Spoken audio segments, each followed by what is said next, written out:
As I record this, I'm about a month away to spending some time, just one night, sleeping on the streets. And whilst this experience can never fully replicate the complex reality of living on the streets or homeless permanently, I'm hopeful that it will offer a small but profound insight into the experience, but also give me an opportunity to raise money for people who need it the most. So why am I telling you this on What Happens Next? Because it's not the only reason I'm doing it.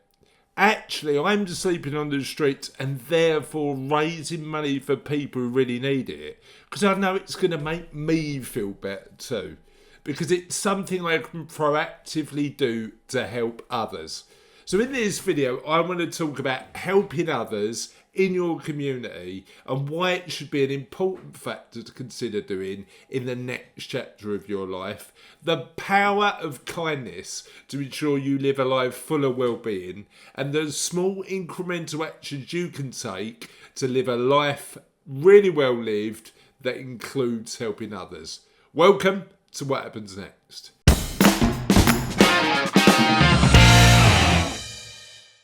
Now, I know it's a really weird thing for a childhood financial planner to do, but for 8 years, starting when I was about 39 and ending about 18 months ago, I hosted a podcast about kindness in partnership with my daughter Charlotte. And it came from a place where I wanted to work out how to be a better dad and learn how to be a better person in relation to helping others. And we were really lucky over the years to interview some amazing people for the podcast to get real insights on the practical ways we could all be a bit kinder. And we learned so many amazing ways to be practically kinder, had a great time interviewing some amazing people, as well as laughing and learning a lot. If you've been watching the What Happens Next content for a while, you may have noticed and realised that there's been a theme of us interviewing experts that help us navigate, if we're in our 50s and 60s, the next chapter of our lives successfully and learning from their experience. So what I did is take the information I learned about interviewing and podcasting about kindness, and I'm now applying it to this subject. However, if you're new to the channel, you won't know that. And I'd love to welcome you to What Happens Next, because this channel is all about navigating the next chapter of your life with a little more clarity, a little more curiosity, and you can probably tell a lot from this subject of this video, a lot more kindness. If that's something you'd like to be part of and you haven't done yet, feel free to subscribe to the channel and click the notifications button, because then we can let you know when we've got new content out. So the podcast I hosted with my daughter became pretty popular, eventually turned into a book which we managed to use as a vehicle to raise more money for charity. And thinking about it, the overriding lesson I learned from interviewing people who are doing great things in the world, kind things in the world, is doing good for others ultimately helps you. If you've helped somebody else, you probably know this feeling already. It's a smile in the street when somebody smiles back, the kind word that's reciprocated or somebody says thank you, and the feeling you get when directly helping others. That's often called the helper's high.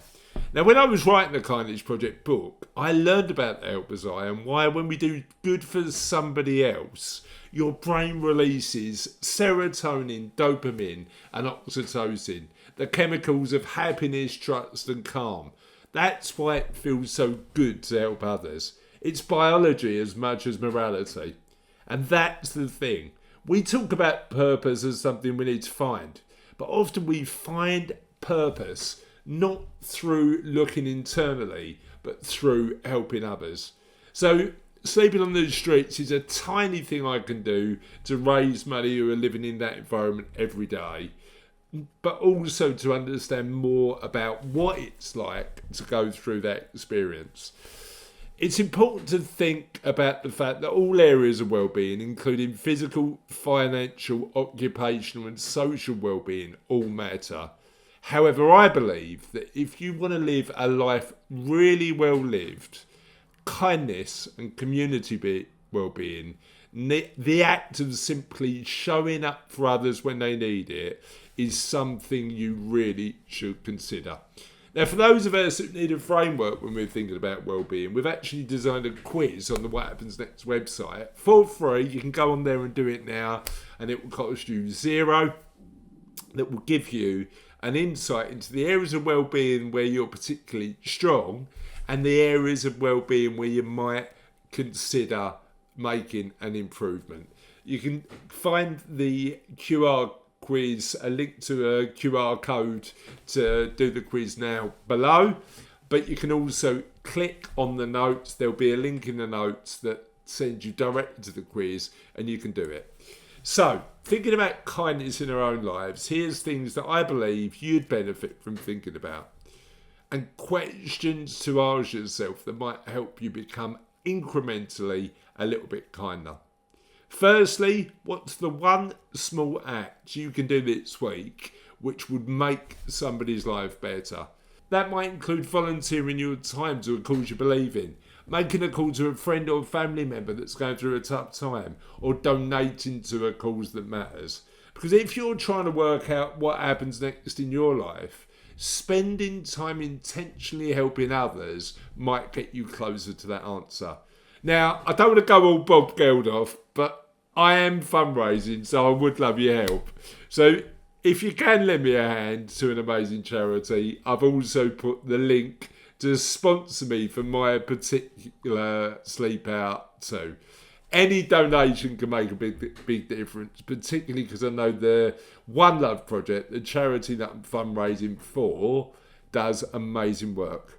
Thanks for watching, and if you're interested in learning more about what happens next, but also want some insight into community well-being, particularly through the lens of the African philosophy of Ubuntu, click this video here. And in a bumper episode that includes insights from a number of videos we've done, this video talks about ancient wisdom and philosophy and what we can learn from it to guide our next chapter. That's it for today. Have a lovely day, and we'll see you on What Happens Next soon.